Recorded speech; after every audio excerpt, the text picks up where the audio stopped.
Salut à toutes et à tous, salut les membres fidèles de ce podcast. Nous reprenons aujourd'hui notre belle série consacrée à l'art de la clarté. Nous avons volontairement marqué une petite pause. Cette pause n'était pas un arrêt, mais une étape. Elle avait pour but de vous laisser le temps de mieux assimiler, d'intégrer et même d'expérimenter dans vos vies quotidiennes les principes que nous avons déjà partagés. Car l'art de la clarté n'est pas seulement une idée à comprendre, c'est une discipline à vivre. Prenons un instant pour récapituler ensemble ce que nous avons parcouru. Grand 1. Comprendre la clarté comme une force, où nous avons vu que la clarté n'est pas un luxe, mais un levier puissant qui éclaire nos choix et nos actions. Grand 2. Identifier ses vraies priorités, où nous avons appris à distinguer l'urgent de l'important, à nous poser les bonnes questions, à protéger notre oui en osant dire non, et à établir une hiérarchie claire. Grand 3. Fixer des objectifs précis et mesurables, où nous avons découvert que la précision donne une direction, que les rêves se transforment en étapes concrètes, que mesurer permet de progresser et que l'engagement associé à la responsabilité forge des résultats solides. Ces trois grands axes forment déjà une base solide pour transformer une vie floue en une vie guidée par le sens et par la vision. Et aujourd'hui, nous allons ouvrir ensemble un nouveau chapitre.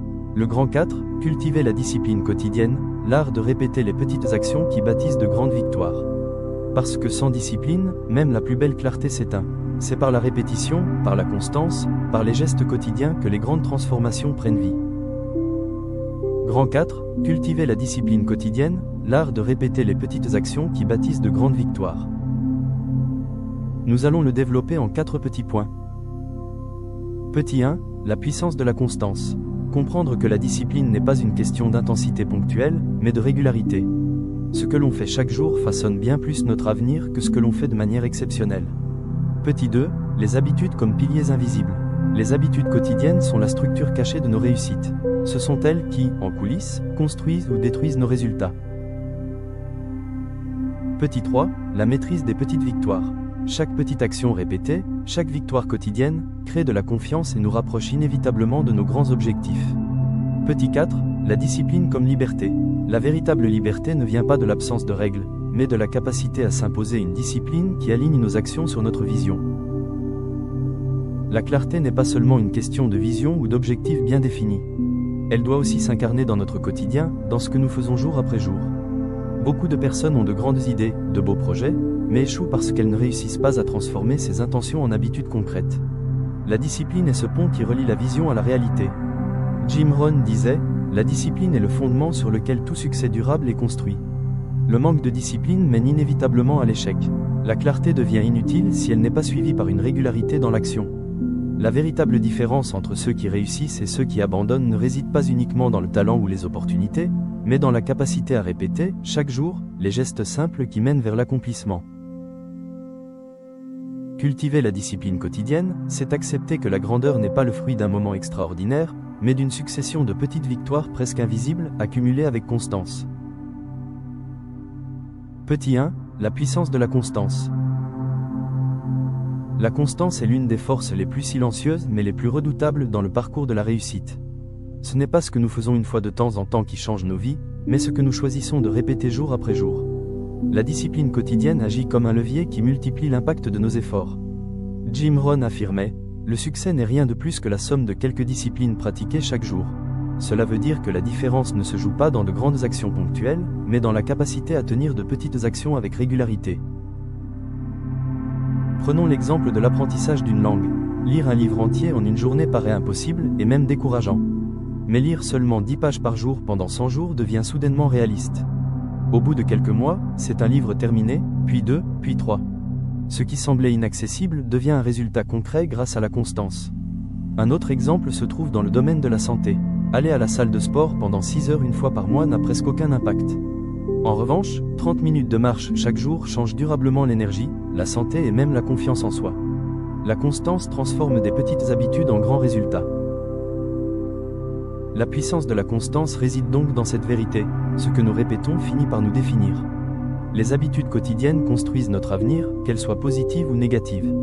C'est pourquoi, pour bâtir de grandes victoires, il ne suffit pas de savoir ce que l'on veut, il faut surtout accepter de répéter chaque jour les petites actions qui nous en rapprochent. Petit 2. Les habitudes comme piliers invisibles. Nos vies sont construites sur des fondations invisibles, nos habitudes. Elles ne se voient pas immédiatement, mais elles déterminent silencieusement la trajectoire que nous prenons. Ce que nous répétons sans y penser façonne nos comportements, nos décisions, et finalement nos résultats. Jim Rohn disait, « Les habitudes sont comme les câbles. Chaque jour, nous tissons un fil, et bientôt, elles deviennent si fortes qu'on ne peut plus les briser. » Cette image montre à quel point les habitudes, qu'elles soient bonnes ou mauvaises, créent une structure solide sur laquelle repose notre destinée. Prenons un premier exemple dans le domaine professionnel. Une personne qui prend chaque matin l'habitude de planifier ses 3 tâches les plus importantes, avant de se laisser distraire, construit un pilier invisible qui augmente sa productivité. Elle ne voit peut-être pas le résultat après une semaine, mais au bout de plusieurs mois, cette simple habitude lui permet d'accomplir bien plus que ses collègues qui agissent sans méthode. Deuxième exemple, dans les finances personnelles. Une personne qui met de côté une petite somme chaque mois, même modeste, développe une discipline qui devient un véritable pilier. Ce n'est pas l'acte isolé d'épargner une fois qui change sa vie, mais la répétition constante qui, au fil du temps, construit un capital solide et ouvre des opportunités. Les habitudes fonctionnent donc comme ces piliers invisibles, elles soutiennent nos réussites ou entretiennent nos échecs. L'avantage, c'est que nous avons le pouvoir de choisir quelles habitudes ériger dans notre quotidien. En cultivant consciemment des habitudes qui soutiennent nos objectifs, nous bâtissons une structure intérieure capable de porter nos plus grandes victoires. Petit 3, la maîtrise des petites victoires. La discipline quotidienne ne se prouve pas seulement dans les grandes réalisations spectaculaires, mais surtout dans les petites victoires silencieuses. Ces réussites discrètes, souvent invisibles aux yeux des autres, sont pourtant celles qui forgent la confiance, l'endurance et la capacité à atteindre de plus grandes réussites. Prenons un premier exemple concret, une personne qui décide de lire 15 minutes chaque jour. Ce n'est pas une heure, ni un livre par semaine, mais simplement un petit moment de régularité. Au début, cela paraît minime, presque insignifiant. Mais au fil des semaines, cela devient une victoire répétée qui enrichit ses connaissances, développe sa pensée et finit par transformer sa vision du monde. Deuxième exemple, une personne qui souhaite retrouver la forme physique. Au lieu de viser directement des séances longues et difficiles, elle commence par faire 10 minutes d'exercice quotidien. Chaque fois qu'elle termine, elle ressent une victoire intérieure. Ces petites victoires cumulées renforcent sa confiance, et bientôt, 10 minutes deviennent 20, puis 30. La progression devient naturelle, car la victoire n'a jamais été laissée au hasard. Les petites victoires sont donc des fondations invisibles mais puissantes. Elles créent un cercle vertueux où chaque succès alimente la motivation du suivant. C'est cette maîtrise qui transforme la discipline en un art de vivre et qui permet de bâtir des accomplissements durables. Petit 4, la discipline comme liberté. À première vue, la discipline peut sembler une contrainte, une privation de plaisir ou une perte de spontanéité. Beaucoup l'associent à des règles rigides, des horaires fixes ou encore à une vie trop cadrée. Pourtant, lorsque l'on y regarde de plus près, la discipline n'est pas une prison, c'est une porte vers la liberté véritable. Jim Rohn affirmait, « Nous devons tous souffrir de l'une de deux choses, la souffrance de la discipline ou la souffrance du regret. La discipline, lorsqu'elle est choisie et intégrée dans notre quotidien, n'enferme pas, elle libère des regrets, de la dispersion et de la dépendance. » Une personne qui choisit de gérer son argent avec discipline, en établissant un budget et en respectant ses priorités financières, peut sembler limitée au départ. Mais cette rigueur lui permet, quelques années plus tard, de voyager, d'investir, ou de réaliser des projets que d'autres ne pourront jamais accomplir faute de préparation.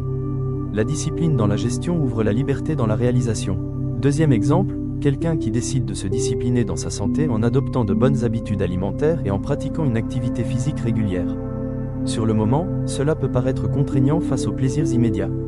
Mais, à long terme, cette discipline lui offre une liberté immense, celle d'avoir un corps en forme, de l'énergie pour poursuivre ses rêves et de la vitalité pour profiter de chaque instant.